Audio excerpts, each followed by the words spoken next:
Today, newly elected Representative Rosa helps Lori prepare filet mignon and speaks about what he plans to accomplish when he gets to Tallahassee.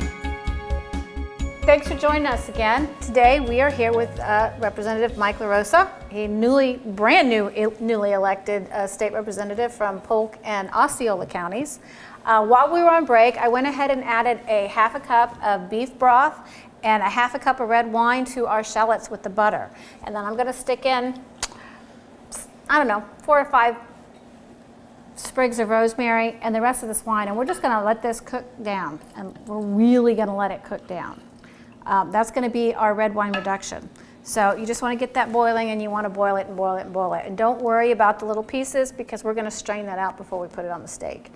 What we're going to do now is I'm going to have you dump all this stuff in here. Right. This is going to be for the potatoes. Okay. So we've got 4 tablespoons of butter, a half a cup of sour cream, a half a cup of cream, and 2 ounces of cream cheese. Should be easy. And roasted garlic. Excellent. Okay. Now while we're doing this, how about you tell me about real estate and development in the state of Florida? Sure. How do you think that we're doing? Do you think that we're doing okay? Do you have any ideas? Sure. Residentially, a lot of our new communities have stopped, as of 2008, 2009, and we're just starting to see a lot of those come out of the ground. So you think that it is improving? It certainly is. It is improving. I believe one thing that goes along with home selling is confidence. Right. And moving forward. And of course, a buyer has to have confidence, and most times it's the biggest investment they've ever made or possibly will ever make. So certainly confidence is a big part of that. And hopefully as we turn the corner here in 2013, confidence builds and it brings the market up with it. What do you think that you can do as a representative? Sure. What sort of legislation, because obviously you've thought about it because it's your business. Sure.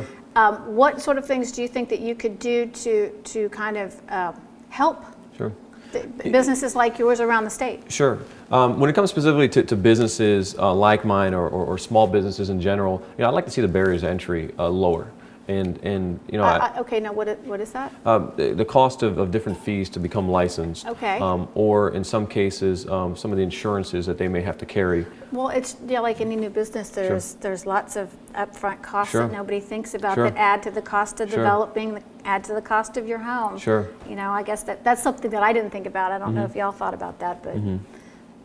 So doing away with some of those fees? Or? Doing away with them or somehow shifting them to give them the incentive to go ahead and move forward. And there's too many times where I see a small business wants to grow and maybe even wants to start up where it's a new idea or a new concept, and then all of a sudden when they put the pen to paper, they start to realize the different costs. It's a little bit discouraging. So if we can find a way to kind of reach back and get creative, I think that'll help the ability. We're a community of small business. Now, you pretty much started, if I'm correct, really young with your brother. Sure. So how did you overcome that really daunting kind of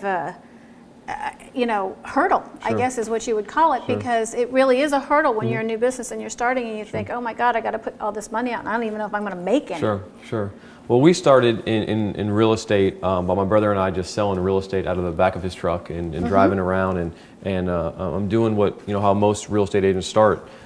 And I believe just in the 10 years that we've taken our company from its infancy to where it is today, it's challenged or it's changed, and the challenges are much greater than they were at that point in time. And what's made us succeed and what's made us different is that we've stepped outside the box. We've maybe bucked the system a little bit of what's traditional. Right. And I think that's what allows businesses to grow, and that's how you're going to ultimately make it through some of these tough times if these times come again or any challenges that are in the way. Okay. Well, what I'm going to ask you to do is dump all this stuff in here, and this is our roasted garlic that we put in earlier, and this is what's really neat.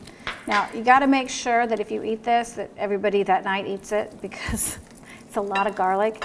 So you really have to like garlic, but it gives a great flavor to the mashed potatoes. You want to make sure you don't get any of that skin in there, because nobody's going to like that. Okay, well, give me an example of how your company has done things out of the box. Okay, well, in a typical real estate brokerage, you typically work on a commission-based system. Right.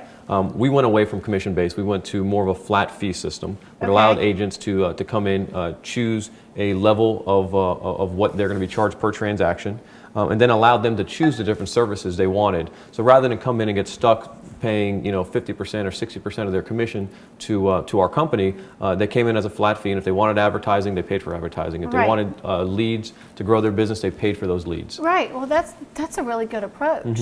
Now, how do you think that can translate into government? It certainly can. I think many industries, it can translate to many industries, and I think again it comes down to a way of thinking, of being able to accept those ideas and those possibilities. I think that's a fantastic approach. Tell me if I'm doing this right. Yeah, you're doing a great job. You're doing a great job. Stay tuned, because when we come back, we're going to see if Mike is as good at developing flavors in the kitchen as he is at developing real estate. Coming up next, things start to sizzle as Lori puts the representative in the hot seat on his expectations of life in the political ring.